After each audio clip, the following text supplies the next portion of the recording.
Hello, everybody, and welcome to episode 48 of the Cosmic Force.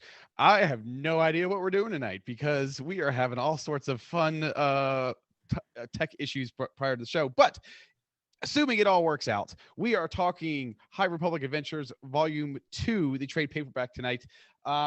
Very interesting. Probably Caleb said in our pre-show, probably the most interesting roundtable that we will get into, and I want to go ahead. We'll go ahead and get into that more in just a second. But let's go ahead and start saying hi to everybody like we normally do. And Emma, how are you doing tonight?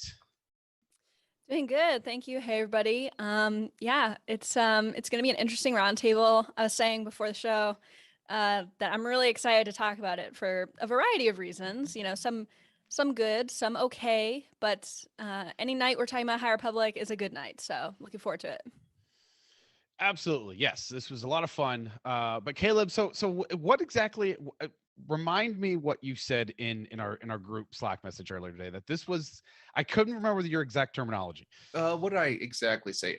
Essentially, what I was getting at is this volume has, five various issues, but it has 8 different stories it's trying to tell in this whole kerfuffle here. So it's there's a lot going on here. This might be one of the most hair-pulling experiences I've ever had trying to write these notes here, especially because it wasn't on my normal thing on the Marvel Unlimited. There might be a little fun vitriol here towards the end, but that's good because IDW can't withhold publication from us anymore. That's right. Yes. Shout out to Emma for assisting Caleb and being able to read this and review this. Yeah, I mean, Jacob. Yeah. All I'm saying was that you assisted. That's yeah. We're gonna leave it at that. Who knows? Yeah, yes. I read it to him out loud like a bedtime story. And lastly, let's check in with Jacob. Jacob, did I see you got the little the Light of the Jedi pin? It's the High Republic Jedi pin. I finally hold on. Oh, nice. I finally got my copy of Midnight Horizon in. I ordered it from a local bookstore so I can get it signed by Justine Ireland. It is not the bookstore's fault that it came in late. I don't blame them at all.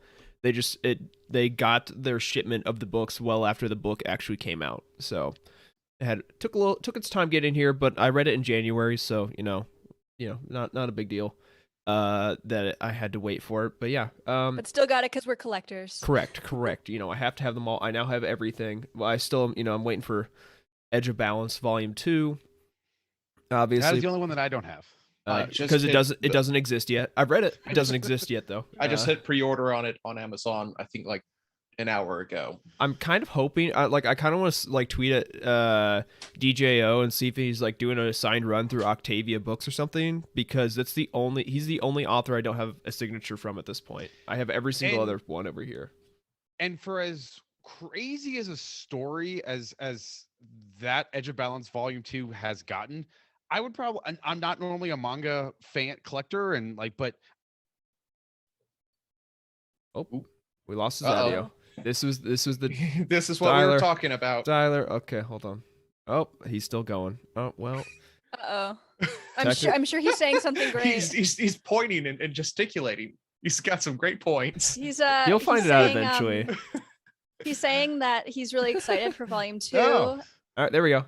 I hear you. Am I back? Okay. Oh, yes. So, back. Okay. Like I said, audio connection issues abound tonight. So, if you're joining us for the first time, welcome. We are a Star Wars comics podcast that broadcasts live right here on youtube.com/utini every Wednesday night at 8 p.m. If you can't join us live, that is perfectly fine because we are also on all of your favorite podcasting platforms. We are also part of the Utini podcast network of shows and a Discord channel at utini.com/Discord. with more than 1,000 members and dozens of channels to choose from. The TV shows channel was very popular today. Oh, no. Yep. Moon Knight is what he was talking about. Have any of you three seen Moon Knight yet? I have not seen Moon Knight yet. I'm going to do that after the show. Jacob, if you throw it to me, I'll pick up right where he left off if I can find it. Let's see. Yeah, so Discord channel, utini.com/Discord. And it's got more than 1,000 members. Again, channels popping off. If you like, if you like what you see and you want to say thanks, then head over to our Patreon channel at patreon.com/Utini, where for as little as $5 a month, you can gain exclusive access to the entire Utini podcast network of shows, as well as exclusive merch and community involvement activities. And this is the part where I throw it to myself to talk about our new patrons. And take it away. I will take it away. So we do not have any new patrons this week. However, we do have one patron who moved up a tier, Chris Carrizzo. I'm sorry if I said that wrong. Chris Carrizzo, I think I said that correctly. Moved up a tier. So thank you, Chris. We really appreciate it.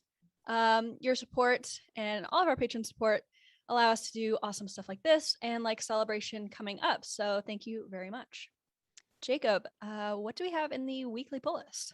We have just one comic this week. It's Bounty Hunters 21, the Corellia Gambit, written by Ethan Sachs with pencils by Paolo Villanelli. The cover is by Giuseppe Camuncoli. The colorist is Brian Valenza, and the letterer is Travis Lanham. So only one this week. If you want to pick it up, you can, of course, use the link in the description to get a copy from Comixology. Yeah. Am I back? Sure, You are back. He's back. Hey, I was just about to say, are you back? For now. Who knows how long I'm going to be back? That's okay. If you drop out again, I'll just pick it back up and we'll wave our hands. Well, you know what? Luckily, we've been doing this for so long that we can pick up. We know exactly how to pick up when these audio issues come in. So. Right, for sure. We're professionals. We are absolutely professionals. So let's go ahead and get into what we're loving here. And so there's a section here. We were talking about this in the chat, but that was one of the times that my audio went out. So I am going to go ahead. Caleb, did you put this in the the notes? This is Jacob. Okay, then Jacob, why don't you go ahead and give this explanation here? Yeah. So I like any mid-20s white dude, I spent a lot of time on Reddit, and there's a Star Wars r/Star Wars comics. It's a pretty small subreddit. I honestly don't like almost any Star Wars subreddit, but this one's pretty decent. And High Republic, shoutouts to r/High Republic, it's cool too. But anyways, this one, someone posted that apparently there's like a comics forum that every year like gets fans to like do votes for potential omnibus collections from Marvel. So you like email in your ballot, like with your top 10. It's like a ranked choice ballot, and then they collect all those, send them to this Near Mint Conditions, which is a YouTube channel which like has like more access to like a publisher from a publishing standpoint than I've ever seen. Like the dude, like it's a YouTube channel, just a guy by himself that like unveils new publications and new omnibuses. Like dude's legit. So he takes all of those and then sends them to Marvel's editorial team to, it's not going to be like, hey, number one gets printed, but it's at least, it gives them an idea of what we want. So I found it on Reddit, and I sent my own ballot in. So I thought it'd be a fun exercise for all of us to come up with our hypothetical omnibus. Basically, if you could have one omnibus made by Marvel, what would it be? Some good examples that I saw were Star Wars 15 Volume 2, because the Jason Aaron run is collected, so there's still like 40 issues that haven't been collected. Poe Dameron is like one of the most highly requested Star Wars omnibuses of all time. There's stuff like that, Where do we think there's a gap in the omnibus publishing? Does anyone have anyone's off the top of their head? I can start if we need to.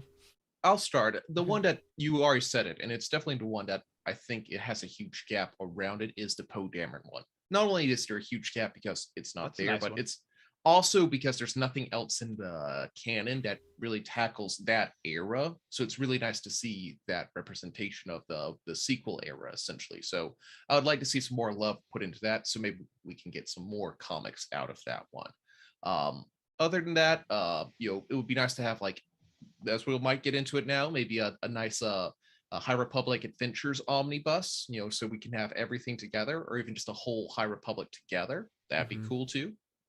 Yeah, my thought with that was like, because one of the suggestions, like the dude on Reddit, he's like, here's some Star Wars suggestions you could send in, and they're like just all the High Republic comics, and I'm just assuming that with some of them being published by IDW, that's just not feasible. So my hope for a while has been a High Republic Phase 1 Marvel Omnibus that's just all 15 issues of the main series, Trail of Shadows and Eye of the Storm all together.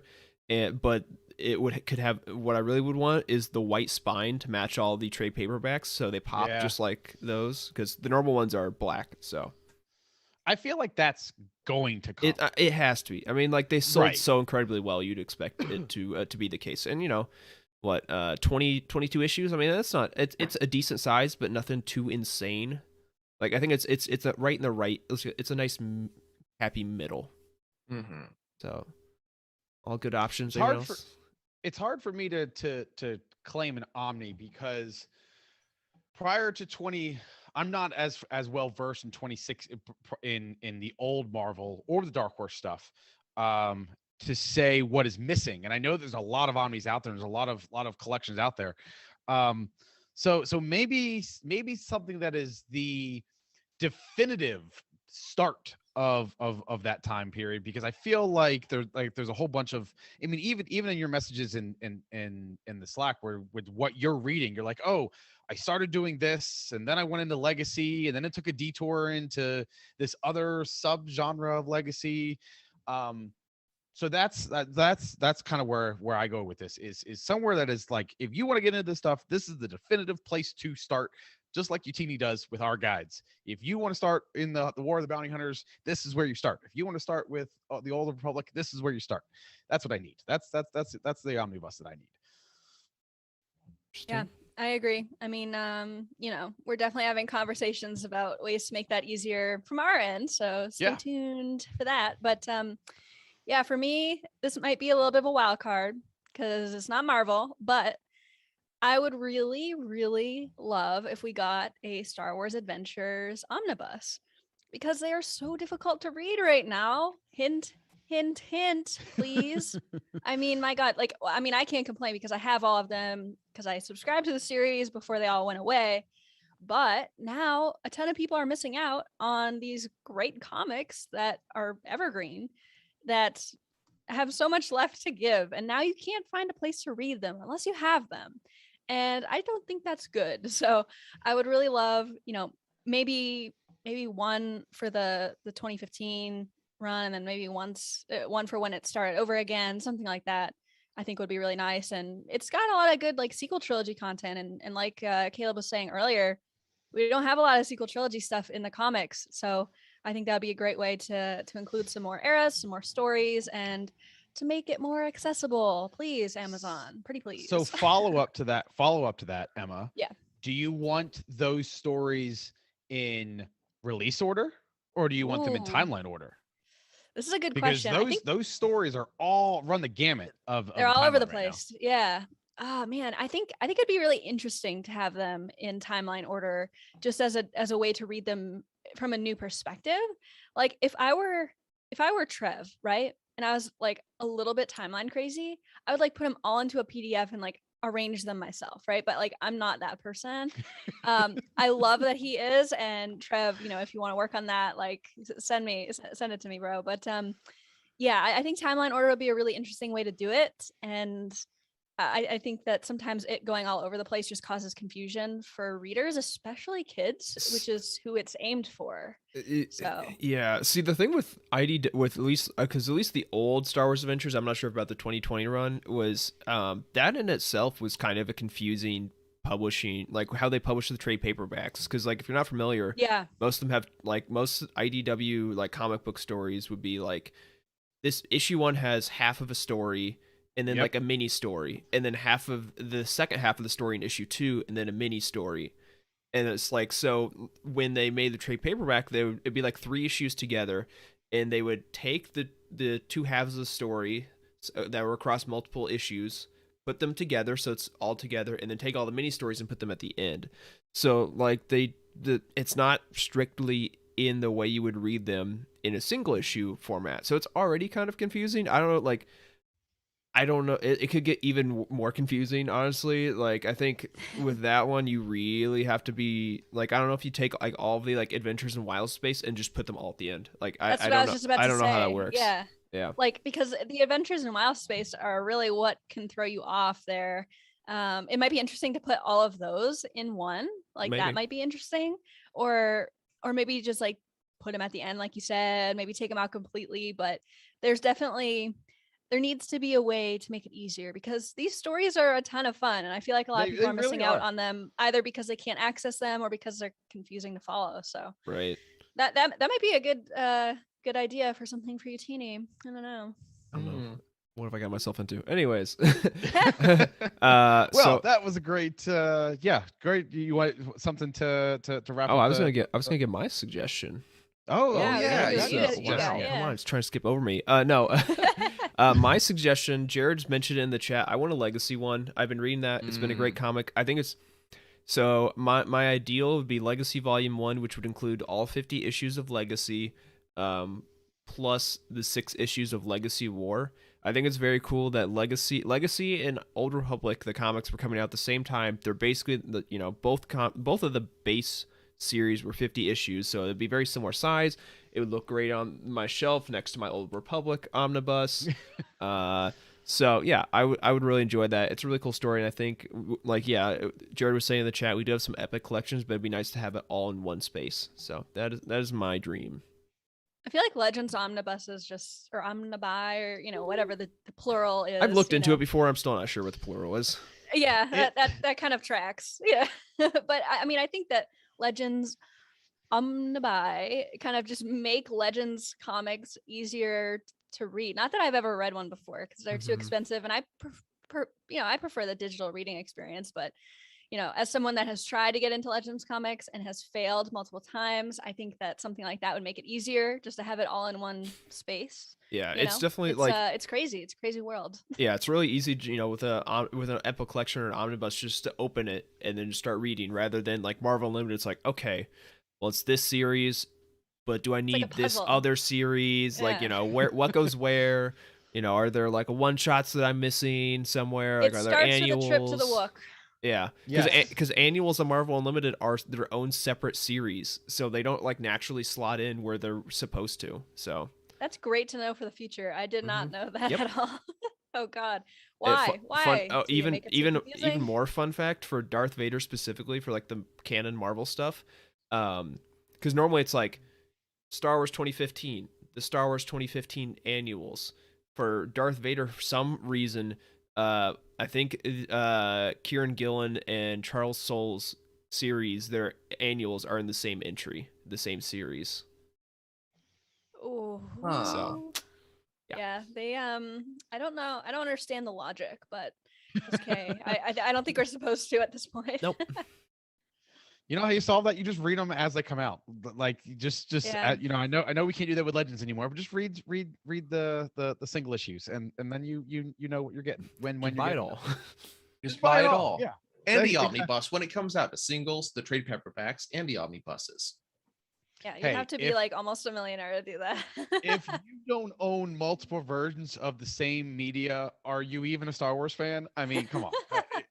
Every single one of us.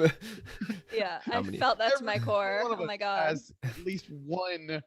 Actually, I'd probably even say at least half a dozen repeat. Books, something. Eric's room for his podcast setup, behind him, each shelf has 3 copies of the same book, like 5 times.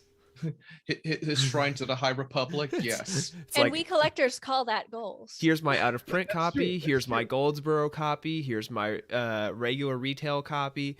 Sometimes here's my Target copy. Oh anyways, those that are not fans look at that and be like, what a waste. Those of us that are, they're like, man, how did he get that up there? That looks amazing. I wish Not necessarily fans, though, because I think you can definitely be a fan and not want to collect all of them. But I think a fan that is a collector. Obsessive fan. Yeah, obsessive, maybe completionist, any one of those descriptors. Yes. Well, if we are anything here at Utini, we are enablers of collectors. So if you need somebody to help convince you to collect something, go to our Discord. Well, we will definitely help you. So, all right. Let's go ahead and get into a quick break. And then when we come back, we are going to be talking about the High Republic Adventures Volume 2. So we'll be right back.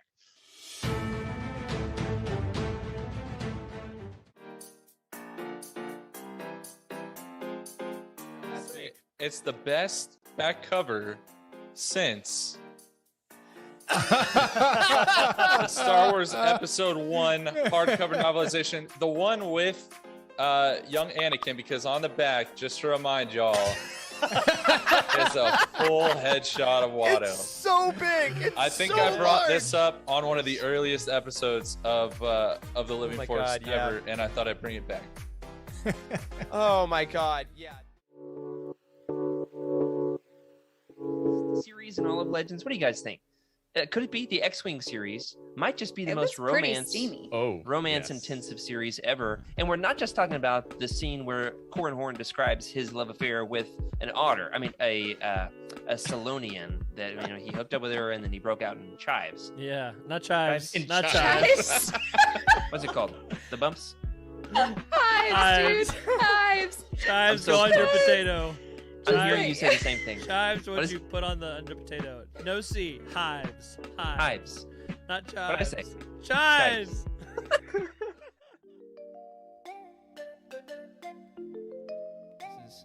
It's not a very common story to approach. Yeah, again, drawing the complex family tree of Jango to clone identical son to clone all identical millions of sons, but they're a generation older. So then the son is kind of all Jango's equal, but then Boba is a generation younger, but then that clone son is Boba's age, but then is Boba his dad or his nephew or his uncle or his cousin? It's like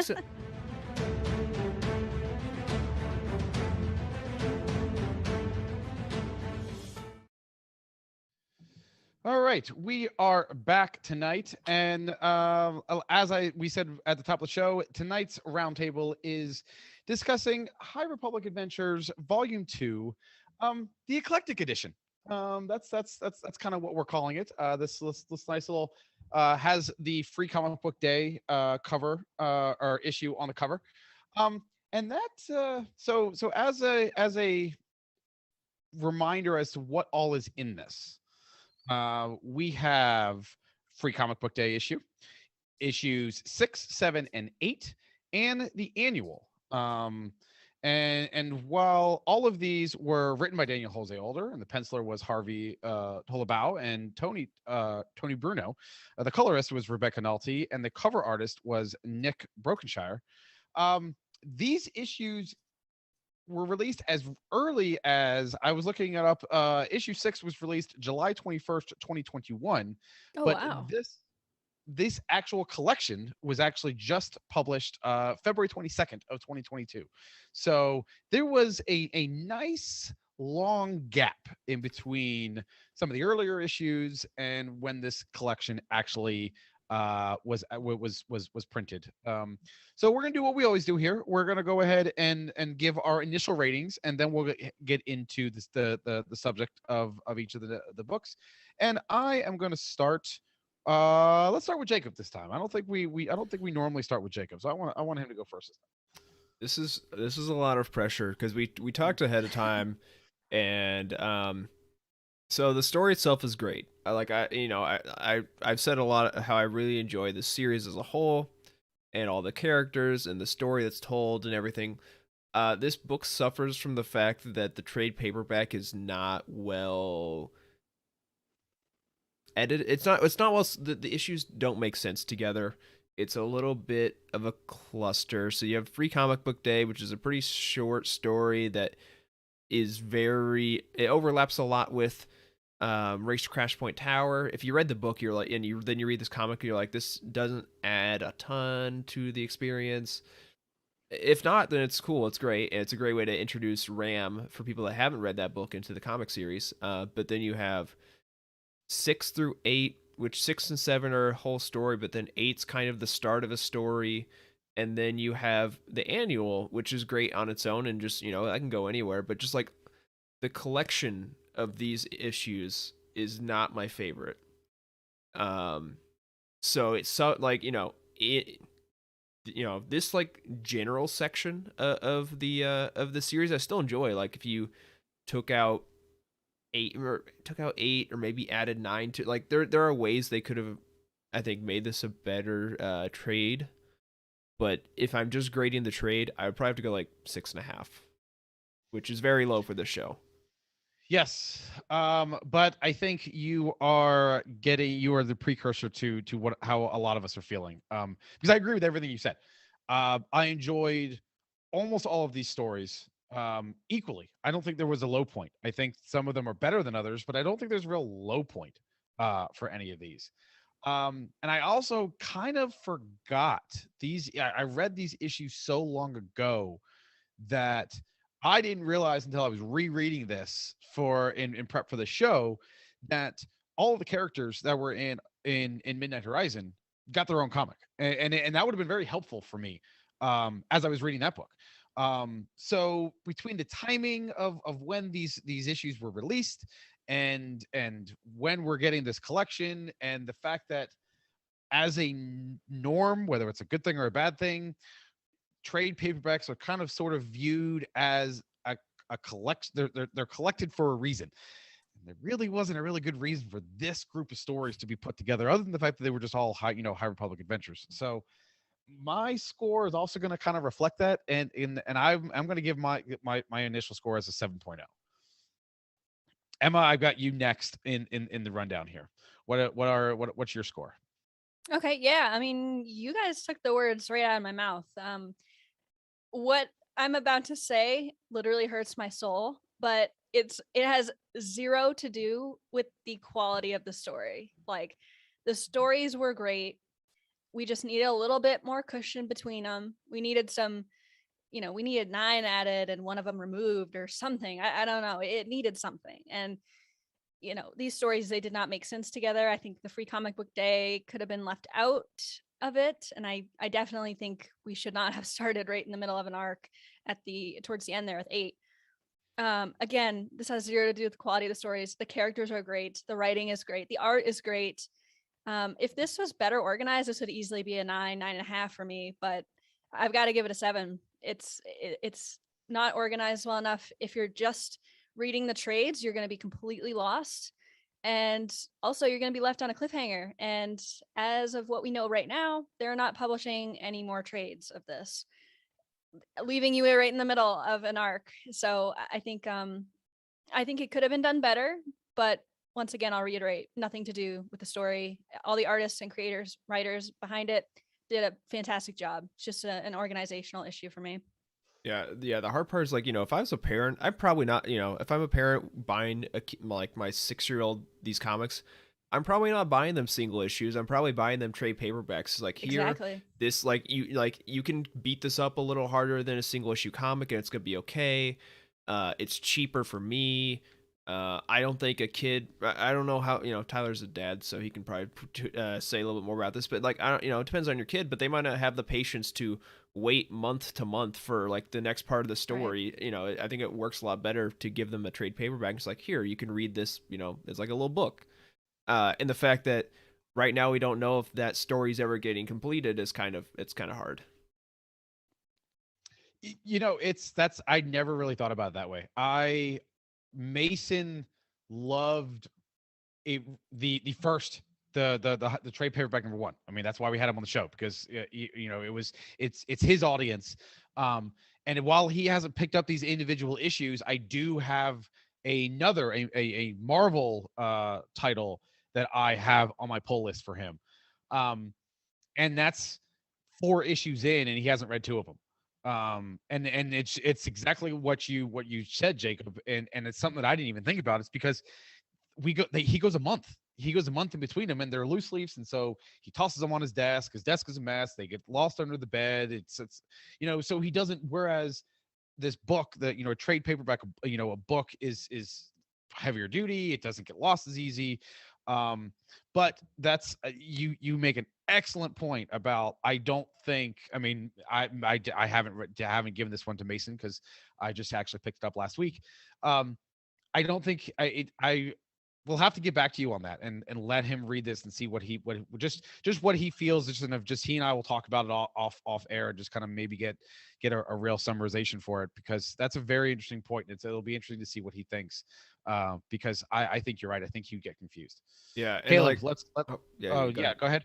because like, we talked about like, oh, they could have reorganized it a little bit better. Like, I was kind of like wanted to look again to remind myself where the story arc breaks lie. So 6 and 7 is its own story arc. 8 through 10 is its own story arc. Oh. 11 is the Rumble race, so it's like a one shot basically. And then 12 and 13 are a story arc. And then you also have, on top of that, you have Free Comic Book Day, the annual, and the Galactic Bake Off special. So like, I don't know, it's kind of hard. Like, you could do like probably it's just like IDW does such small trades. Like, I think the best way to probably do it would have been Free Comic Book Day and then 6 through 10, but that's huge for them. It's tough because if you wait too long on the Free Comic Book Day, then it's like way past the timeline. Right. And yeah, I think you have to put in there difficult. to introduce Ram to the people that don't read the book. But that is also true. I mean, it's not. I guess it's easy for us to like sit here and complain about it, right? But like in a like business sense and in an just a practical sense, it is difficult. If like one arc was like one issue shorter, it would have been perfect, but you don't want to place story constraints on your creators like that, because then I think that would produce rushed stories. Yeah. Totally. So let's get Kayla. What are your thoughts? Yeah, I was about to say, like, crap. Are we? Yes, I 7.5. Okay. All of your arguments are still the same. I'm reminded of the High Republic Volume 2, the Marvel run. We talked about this when we did that roundtable of how it was the end of one story arc and the beginning of the other one. But at least it was one story arc was ending and a new one was starting with the exact same characters. We're kind of changing main characters halfway through this. Again, each one of these stories is great. The content is really solid. I think I'll give it a little higher bump here than you guys because, like, the annual was amazing. I really love the annual, and it kind of, unfortunately, does kind of. If it was in like volume 1, it would have been great. It would have been amazing to have all those extra stories, but all that disjointedness and art changes and writer changes and things like that really added to the disjointed feeling that we're all experiencing here. All right. Well, let's go ahead and get into the actual summaries of these books because, there's a lot of stories. There's a lot of characters. There's lots of things going on. So buckle up because this is going to be an adventure, pun intended. Adventure. So Jacob, why don't you go ahead and start us off with the Free Comic Book Day issue? Right. So we start on Lonisa City on Velo, and Padawans Ram and Lula are along with Zine. And they're coming to the aftermath of the attack on the Republic Fair by the Nihil. They're doing their best to try and rescue the survivors and fight off the Nihil there. And they look up in the sky and see Ty York flying on a sandball against the airborne Nihil and their droids. Seeing her up there having some difficulty with the droids, Ram hops on his flying Gonk droid V-18 to take them out and help her. And he uses his unique force powers to tune into the technology of the scav droids and reprogram them to go off of Ty and help her out, saving many civilians in the process.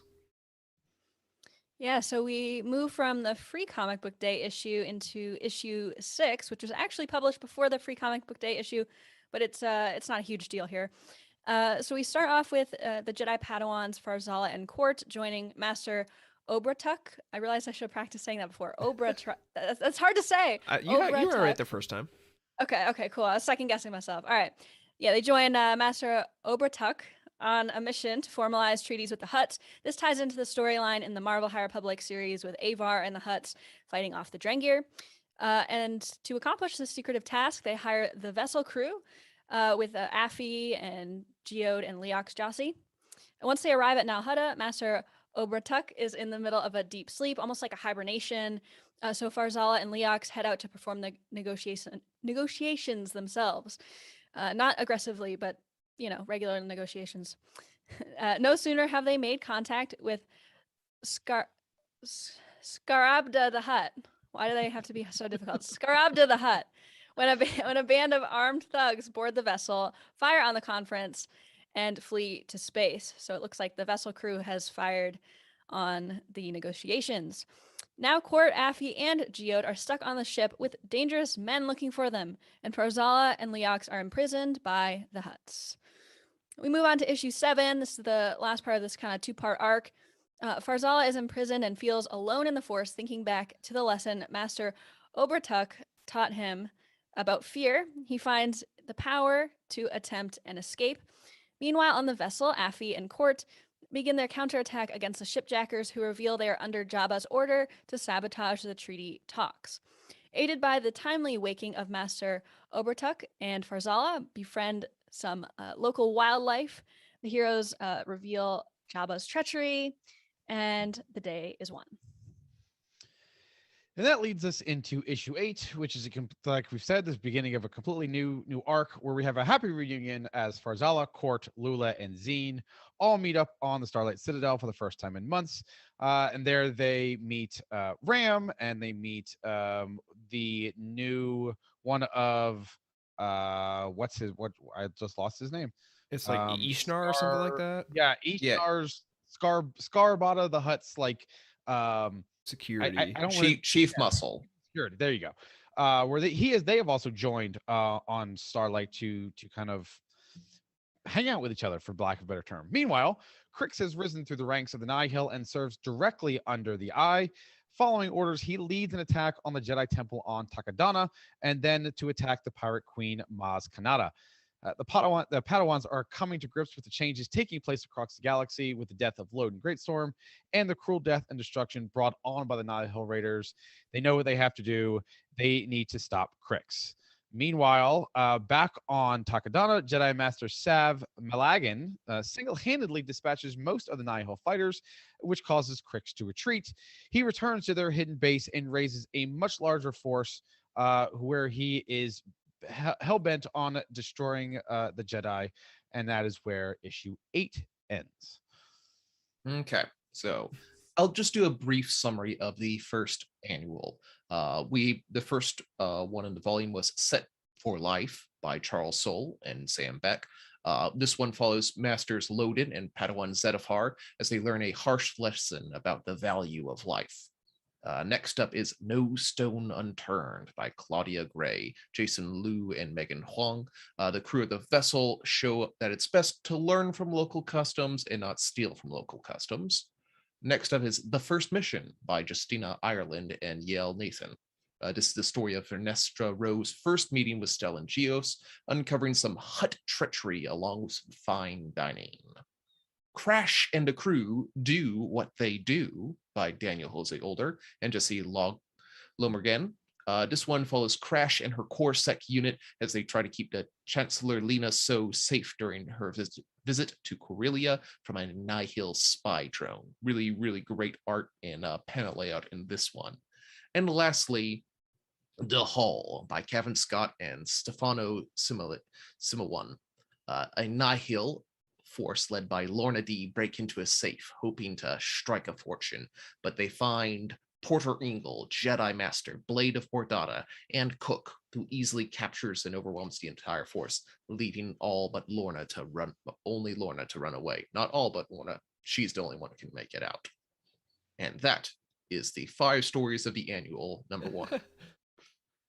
I do have to say, I always forget that I love that these stories are geared towards kids, because every single one of those issues in the annual has some sort of meaning and like moral behind it, but it's not, and it doesn't beat you over the head. But I love, right, exactly. Like I loved that. I loved that how all of these stories have that little moral story there without it being too much, because we don't get that in the, we get in a little bit of a deeper level when it comes to the traditional Marvel stuff. So I just wanted to throw that out there, that it's really nice to see that see that stuff in the stories. Yeah, if Aesop's Fables had Star Wars characters, I really would have liked 3rd grade English a whole lot more. But yeah. Yeah, I mean they should teach this in elementary school. I mean, that would make it so much more fun. Yeah, give them this. We learn the same lessons in here. Yeah, give them this and then Myths and Fables, because those are all just like moral stories. Exactly. Let's make learning these morals a little bit more fun, you know? Corey, Exactly. I have an idea for you to make some money. Hold on. Like, we can get into publishing here. Come on. What can Like, we call listen, that? Utini.morals. like, they have an entire they did entire William Shakespeare play version of the Star Wars versions. Right. Why can't we do the Aesop Fable version? That's an excellent point. We're getting into the curriculum Exactly. planning business now, everyone. Listen, my college roommate took an entire literal college class about the Harry Potter books, so I think it's high time we got Star Wars as an actual, like, college credit somewhere. Oh, for sure. Let's do I'm it. I'm sure they're out there. Oh yeah. I All right, actually know Caleb. that this is like a really weird anecdote, but there is a college out there that teaches a course on the Kardashians. So why can't we have Star Wars? I don't know. That's all I'm saying. Star Wars needs to work harder, I think. I don't know how to go about that. So I have I'm a really just gonna- funny joke, but I can't say it right now. I'll tell you later. Join us after the show for Utini Unrated, where we get Yeah. really spicy. Thought Corey drunk was a problem. Oh boy. All right. So let's talk about some actual let's get a little bit more into the details here. Again, just a little peek behind the scenes. There's a lot of characters here, so I just picked out the ones that I thought were the most interesting. I felt like we could get some meat on the bones. So the first one is Farzala Tarabel, the kind of protagonist of the first two major issues here. Kind of star of this first arc. How do we like seeing him grown up? Like, he was kind of a deutagonist, kind of a side, a supporting character in the first volume. How did we feel seeing him essentially step into his own, literally and figuratively, during this arc here? Yeah, I really liked it. I think I remember talking in the first roundtable we did about how him and, like, I mean, I've always loved Court just because he's Court, but like Farzala, I just didn't have a good gauge for, and I definitely appreciated these issues to like really flesh that character out for me. It's cool, like, we kind of talking about earlier how like these comics teach kids a moral lesson, but we also see, I think it's a good vehicle to like show kids that that it's okay to have doubts and internal issues. Like, we had Lula in the first arc kind of talking about how she wasn't sure if she was ready for this mission, has like some imposter syndrome, and then now you have Farzala with his own issues, and him having to deal with fear and being afraid of the situation and having to overcome that. So yeah, I really appreciated getting to know this character a little bit more.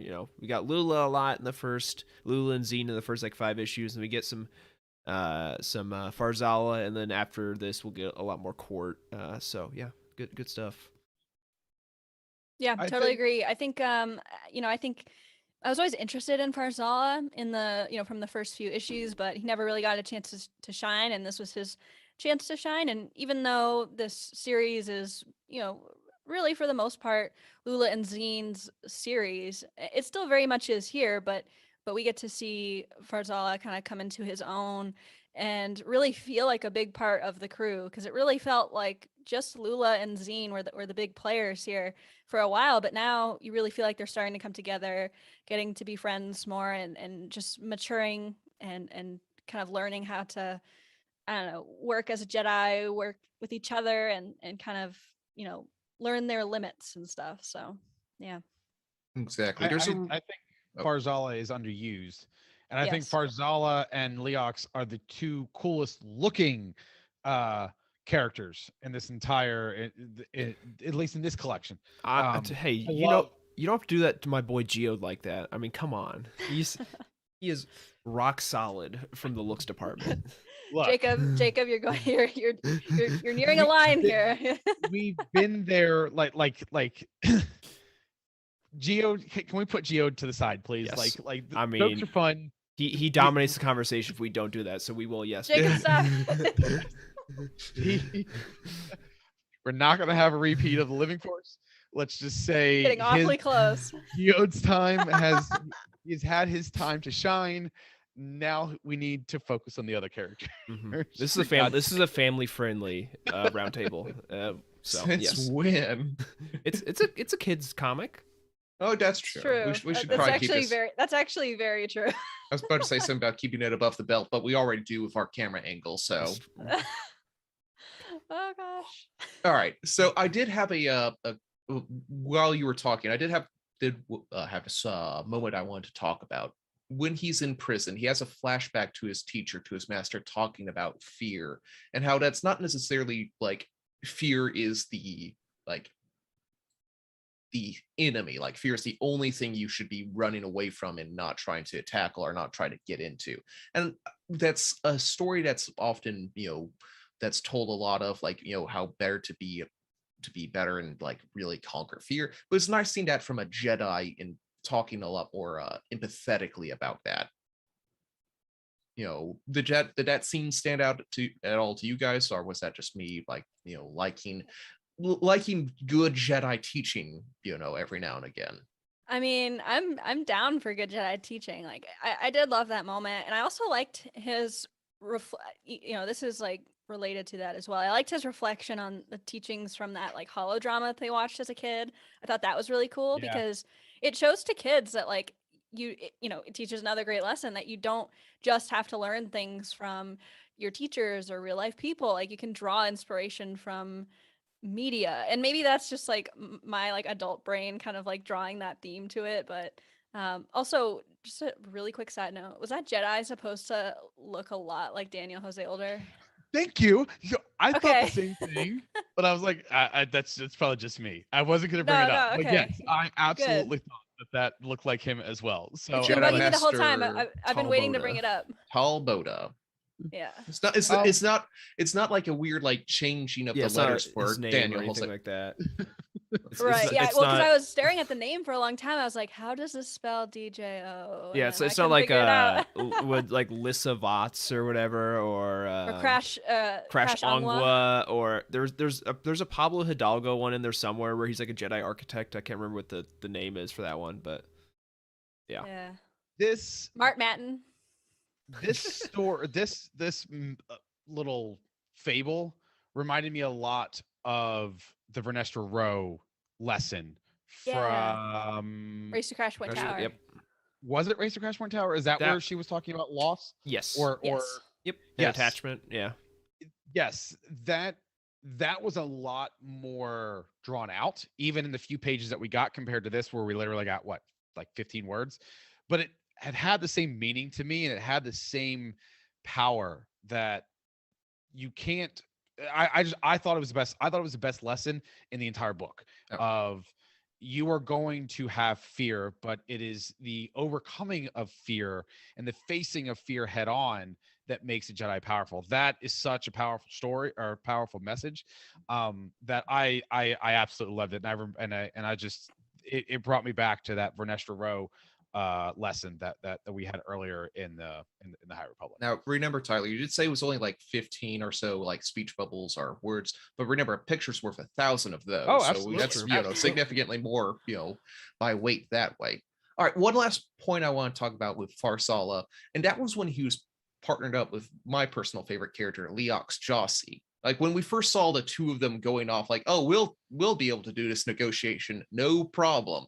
Like, was that initial, like, when you read it, if you can't think that far back, did you feel like, oh boy, they're going to mess this up? Or did you think that their partnership wound up bringing out the best in each other?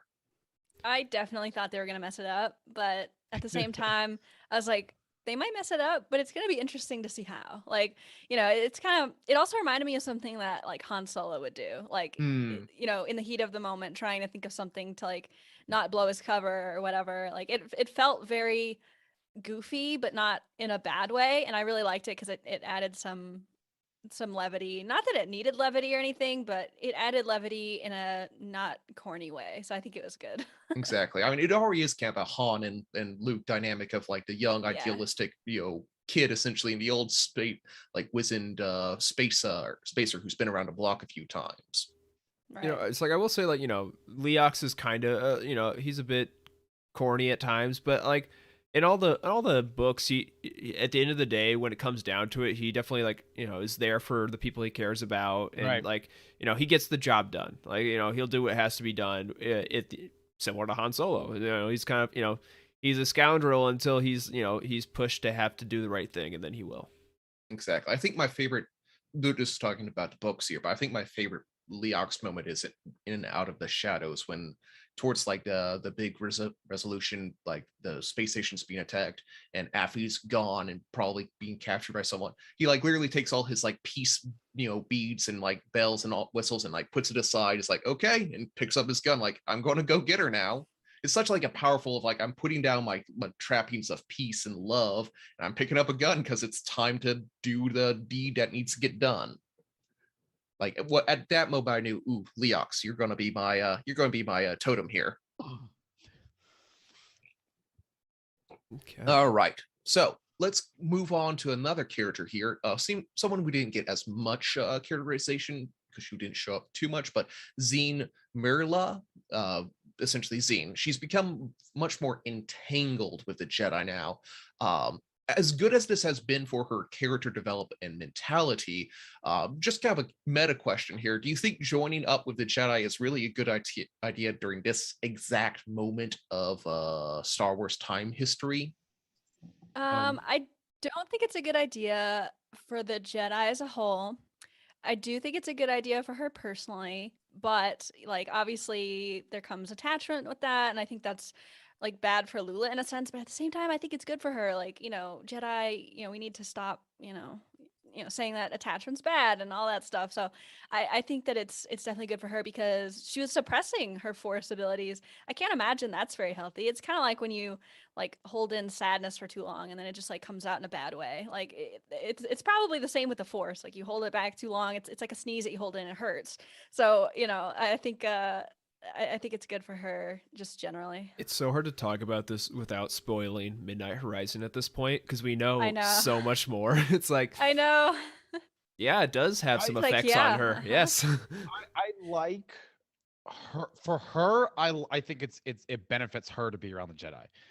I don't get, this is a bigger question, bigger comment. I don't get why the Jedi let her hang around. Like, Agreed. if like it doesn't make sense. Like, if she has Force powers and you're gonna let her hang around, then just teach her. If you're not gonna teach her, then let her go. Like, I don't get it. I don't get it from a concept. It's great for her and to see the examples that that Lula and all of these other Padawans can be for her. I think it's awesome for her, but I don't get it from a concept standpoint personally.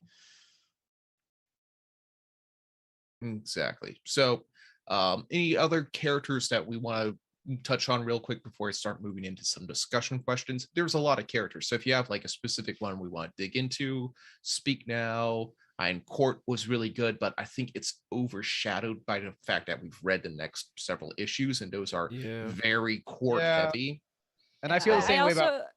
I feel the same way about Crix. Like, I'd love to talk about him, but he kind of I'd rather say we might not ever get. I'd rather save the discussion about him until we get until we talk about the next few issues. So, I mean, I just want to make go ahead.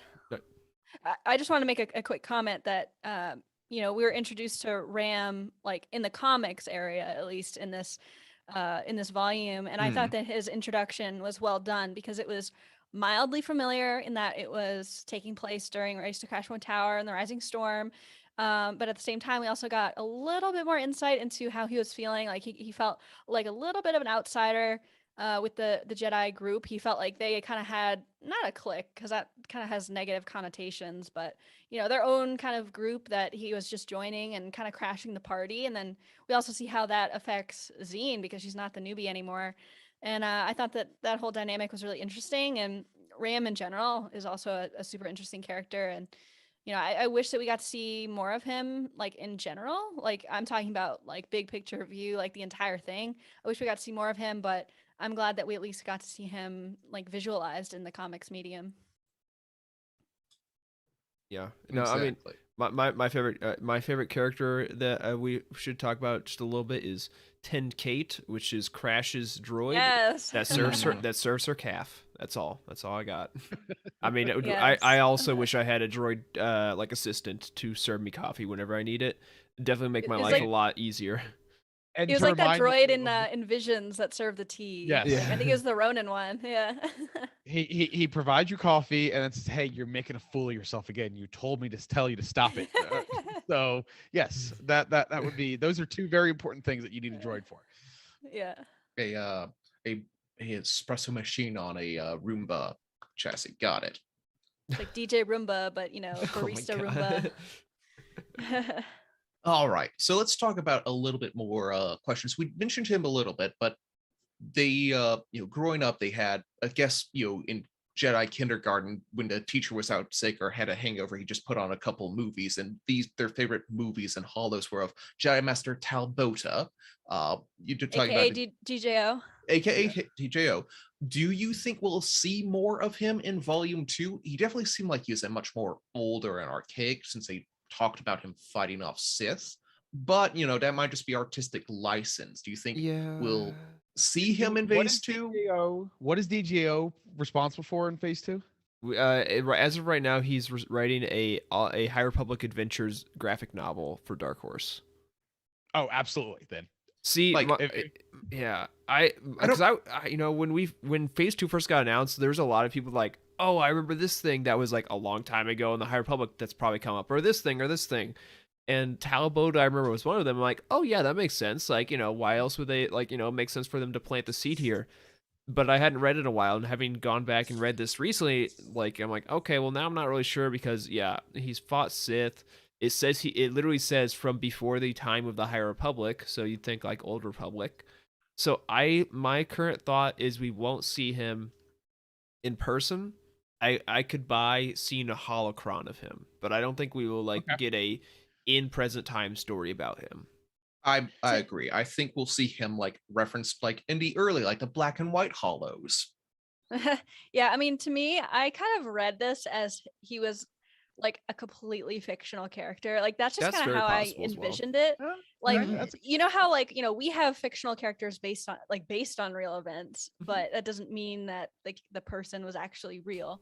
I think that the idea of a non-fiction hollow. He's absolutely Star Wars Matthew McConaughey. There is no. Well, of course, of course. But I'm saying I'm trying to think of a good example, but it's not coming to me right now. When a famous person plays a real person, but the story is definitely not how it happened in real life. I feel like that's kind of what this is. I feel like it could be that. I feel like it could be a Blackbeard sort of thing. Blackbeard the pirate was a real pirate, but he is now a significantly larger cultural touchstone than as he ever was as a mortal man. His legend has grown to such a point, and people are, because he's into Creative Commons, you can make whatever Blackbeard story you want, and it kind of fits. I do find it fascinating that we go from a time where we have potentially fictional stories about Jedi all the way up to the time of the Empire, and not only are there not any stories, but they are erased from the greater galaxy's lexicon of knowledge. I find that gamut extremely interesting, and I really hope that we see more of that, because to see the complete opposite end of that spectrum from what we know in the Empire, the time of the Empire, is, I think, would be really cool to see how the Jedi are romanticized about and fantasized about in a way that is completely opposite of what we're used to seeing them. Your comment just made me think of the last issue of Crimson Reign and how good that was, talking about that whole issue. That's I thought that it had been referenced. I was like that was a thing recently in comics. So I'm trying to remember what it was, but it was Crimson Reign. I've also read 5 back issues of trade paperbacks, so that's why I wasn't sure exactly where I was getting that reference from. I just knew it was from something recent. But I think it's a really cool dichotomy of seeing the two ends of the spectrum there. Absolutely. So to shift gears here a little bit, let's do a quick lightning round. Out of the annual stories, remember there are 5 of them. Which one was your favorite? Emma, go ahead. Oh gosh, you're putting me on the spot. I have to say, I really liked Claudia Gray's. I think it was just funny enough, but also had a really good lesson, but wasn't preachy. It had a good mix of everything, and I think the characters were great. So yeah, I'm gonna go with Claudia's. Perfect. All right, who's next? Jacob? Sure. I will say on Emma's note, it does show Geo being a party animal. He is dancing in the last panel. So, but no, I think I'm gonna go with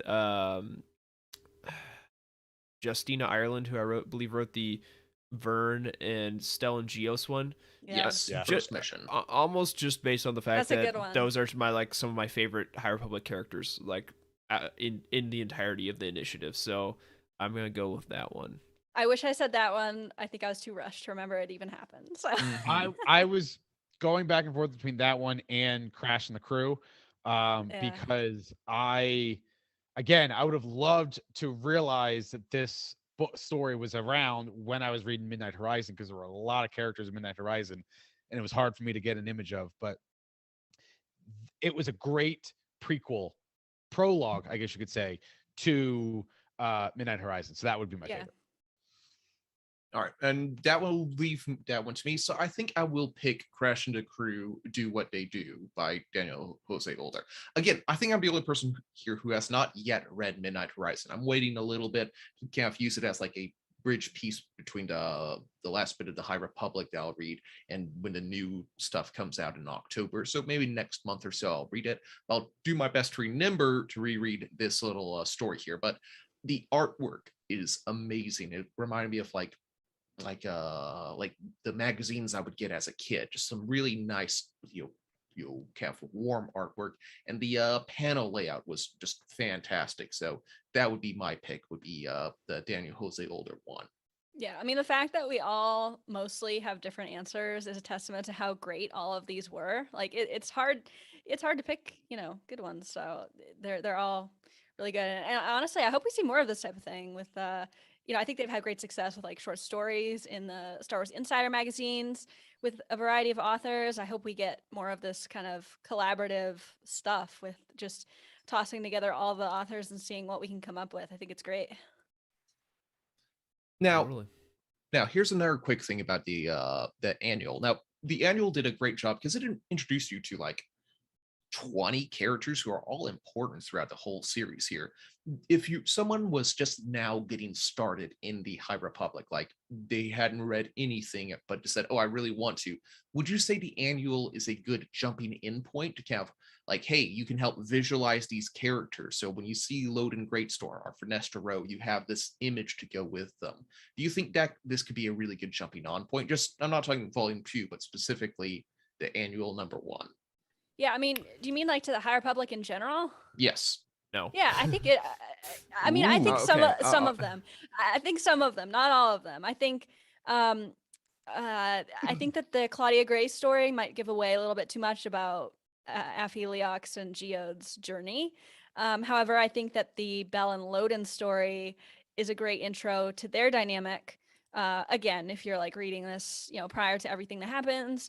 And I think the Crash one might be a little bit too soon in the events of things to really get a good jumping off point. I think the Nile story is great.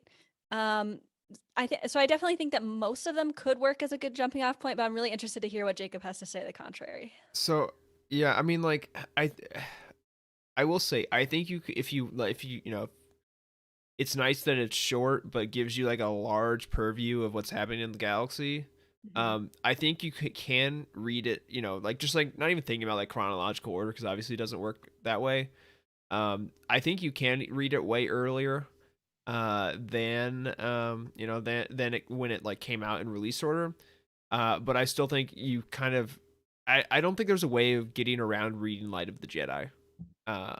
I think it's just so foundational to understanding the galaxy at this point, that and like it sets up so much, like, it gives us Porter and Bell and Loden and not really Stellan that much. Like there's so many but there's so many characters that I think these, since they're all like, short stories, it doesn't give you a lot of time to get a feel for them. Like, I think it really relies on you having some background knowledge of these characters, and not having read anything before this, I think is just, it's too much of a struggle. I think, yeah, I would say you can probably read it like, I could see you reading this like pre-phase 2. Like, if you just like, read Light of the Jedi, maybe did a Test of Courage or Into the Dark, then, I think that makes sense, but I don't think you can read it the first thing and really be served well. I can kind of get behind that. I mean, I think I also think it kind of depends on what type of person you are. Like, if you need to see the characters before you read anything at all, I think that this can be mildly helpful to you. But if you're the type of person that gets really confused and then really stressed out that you're missing something, then probably not. So I can definitely see both sides. Right. I'm on Jacob's side here. So I looked it up. This annual came out December 15th, 2021. So that's just before phase 3, right? Wave 3, whatever it is. Correct. Yeah, it's like 2 weeks before Fallen Star came out. I do not think this is a good jumping off point for all of the High Republic. I think there's too many characters, too short of stories to really get a firm grasp. I think you lose the story, the trees amongst forests there. I do think it's a great kickoff to phase 2, to wave 2, whatever the heck it is. I think that as you kind of know who these people are and you get introduced to this new group of people, I think that's a good time to put this in. So, like Jacob said, earlier than when it was released, but still you need to have some foundation before you get into this. Yeah. Okay. So I think that's all the discussion questions we might have time for today, but let's go into the final rating. So let me pull back up here. For you, start with Jacob last time. So have you changed your score at all? You had a 6.5. I think I have. I'm as is tradition, I'll go up a little bit. I will bump up to the 7.0. I again, like we said at the beginning, the stories themselves, the quality of the writing, the quality of the art are still great. I think it's just the biggest issue is just how they're organized in this trade paperback. What really is moving it up for me is partially the annual. I think the stories in that are great, and my enjoyment of that does stem from my reading a lot of other stuff. Like, I enjoy Vernestra because I've read lots of books about her. I enjoy Crash because I read Midnight Horizon. Like I don't think I would, in a vacuum, it's still good in a vacuum, but it's better with all that context. But then also, in addition to my enjoyment of the annual, even though 8's kind of its own weird things, issues 6 and 7 by themselves are a pretty good story that's self-contained, and my appreciation for Farzala has been reinvigorated by our conversation. So I think I'll go up to the 7 for that.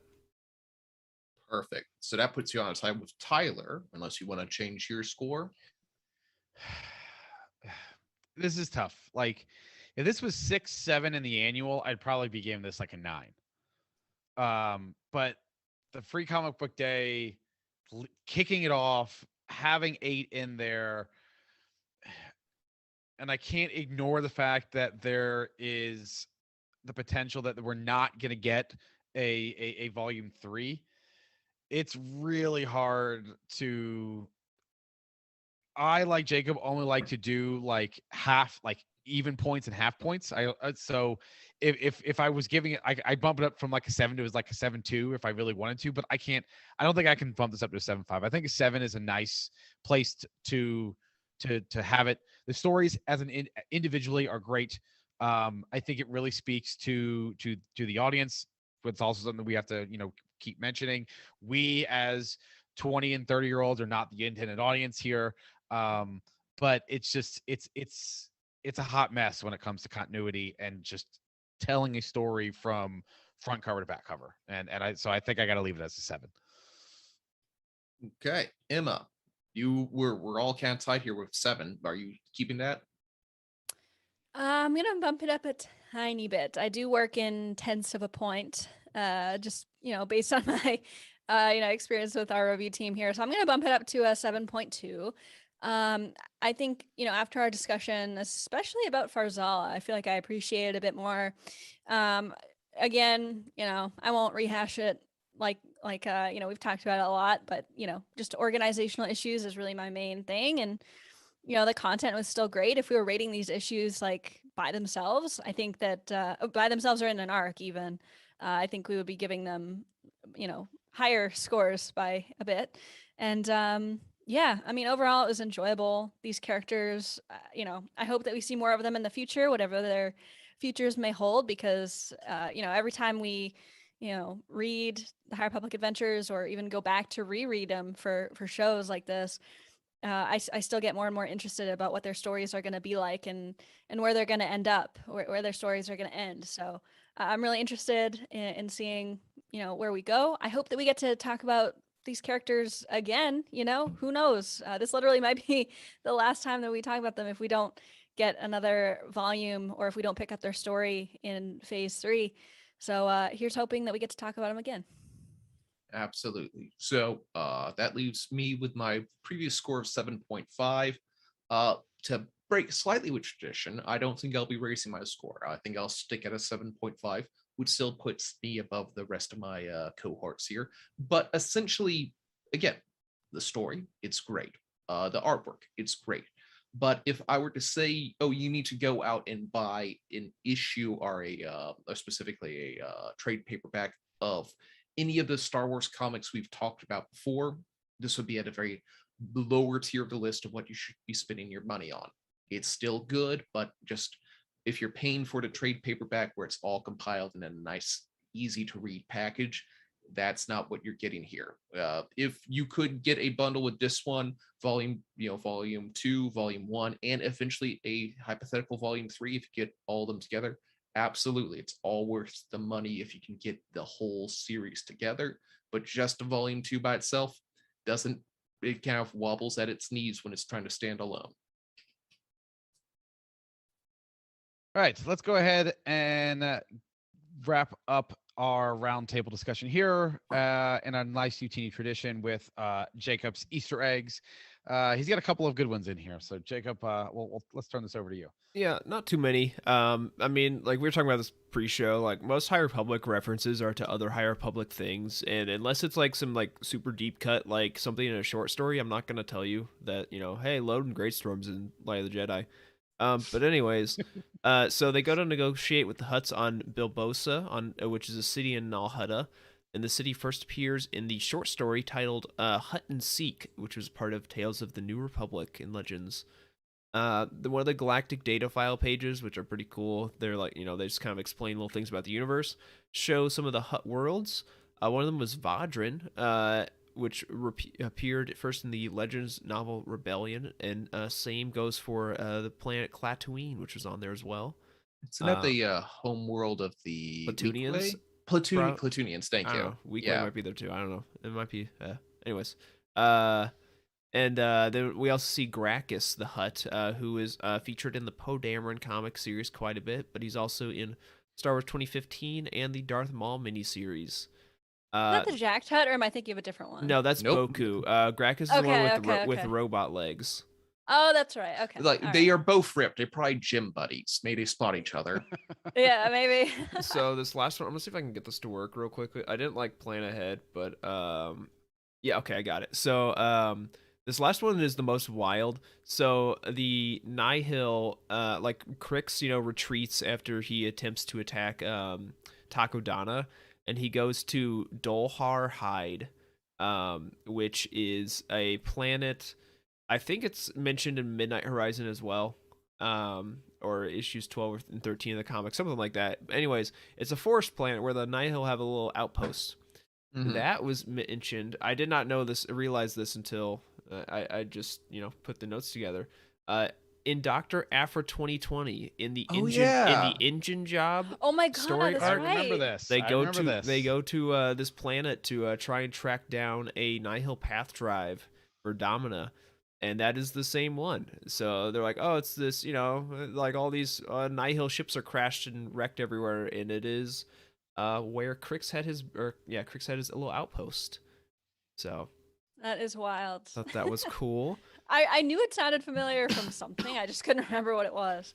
Yeah, I did not notice that the first time around. And then the last one is Vernestra's mission in the annual was to Hynestia, which was first mentioned in Justina Ireland's junior reader Lando's Luck. At first, I was worried you were gonna say, what is it? Resistance? Nope. Rise of the Resistance or Resistance Reborn? No, it's her junior one. Is it called Rise of the Resistance? Oh no, that's the ride, isn't it? That's what Okay, that's what I Yeah, thought. it's the ride. I don't know. Okay, her junior reader about Rey and the crew. At first, I was worried that you were going to say it was from that book because there's been so many Easter eggs popping up in the High Republic from that book, and I'm a huge fan of that book. And so far, I've caught every one of them. So Yeah, Spark of the I was glad you didn't Resistance say it was that is the one. book. Spark of the Resistance. Okay. I mean, I just said I was a huge fan of the book. I should know the title, but Like you can see the cover, right? It's the one with the the red red, one with Frey on it. exactly. That's all Emma, you need to know. it was mentioned in Spark of the Resistance. Stop it! No, are you kidding me? Yes. Stop. No, I'm not. I had this when you said Hynestia, I had this gut feeling in my bones that it showed up there for some reason. I'm so ashamed. Is that where the whole book took place? No, it just says mentioned only, so I doubt it. Oh, good. Okay. All right. I feel a little less ashamed about it, but this is the first one I've missed from Spark of the Resistance. So, Arn. All right. I caught Thank you Glenn again, though, so there's that. Jacob, for finding these awesome Easter eggs. Before we get out this week, Emma, what do we have on tap for our show next week, as well as our sister shows? Yeah. So, quick little scroll here. Next week, my ClickUp just crashed. Wait, hold on. Okay. Oh wait, no, it just came Okay, back. we're Hang back. on. All right, we are back. So for next week, it's a very Lord. special show next week. It is our 1-year anniversary next week, episode 49. So who knows what we're going to be discussing? We might be taking a walk down memory lane. It is extremely wild that it's been a year already, and I can't wait to Unbelievable. celebrate it with you guys. That'll be a lot of fun. Absolutely. And then tomorrow on Legends Look Back, this is funny. Collecting some shiitake, the wild worlds of collecting. And our very own Jacob is going to be joining the Legends Look Back crew. And yeah, that'll be a lot of fun. Jacob, avid collector, so it's going to be great. And and then on the Living Force, Jared is going to be on there. You would almost think that we're doing our little crossover event, but we're not, I promise. They're going to be talking about the Essential Legends collection because we are getting a fresh new batch of those. I believe April 5th, if my brain is remembering correctly. April 5th is when that. a good number of books drop. Yeah. Yes, there's a fair number of them. So Jared's going to be getting everybody up to speed on that, and he wrote a great article on that as well, so definitely check that out. I believe Kenobi is one of them, which is perfect timing, you guys. Definitely pick that up. So yeah, that is what's coming up on YouTube and what you can be expecting from us. All right. Well, I think that is going to do it for this week's episode of The Cosmic Force. Don't forget to like and subscribe to the show right here on YouTube, where you can hear us live every Wednesday night at 8 p.m. Eastern. And we also encourage you to subscribe to our audio version on whatever podcast platform you are listening to. You can also follow us on Twitter and tweet at the show at Cosmic Force Show to stay informed about all the Star Wars comics happenings, or you can follow the hosts individually. I'm at Ty Rags, Emma is at Irma Jedi 26, Caleb is at Caleb Lamanek, and Jacob is at Jacob Bosch. For reviews, articles, and news for the rest of the expanded universe, be sure to visit utini.com. And we also encourage you to join our UTini Discord community by going to utini.com/Discord. And you can also help support the show by heading to patreon.com/utini and start receiving exclusive perks starting at just $5 a month. A special thank you to OK Endar, Brian Dooley, Earl Q, Patrick Ortiz, and Carl Sander on our Jedi High Council, as well as Matt Bellington, Elizabeth Cloutier, Freddie C., and Sally and Chris Eilerson on our Alliance High Command for their amazing support. Thank you again to Emma, Caleb, and Jacob for hosting with me tonight. Thank you to all of you who joined us live in the chat, and a special thank you to our listeners for joining us wherever and whenever you are. We truly appreciate you. We hope to see everybody again next week, but until then, may the Force be with you.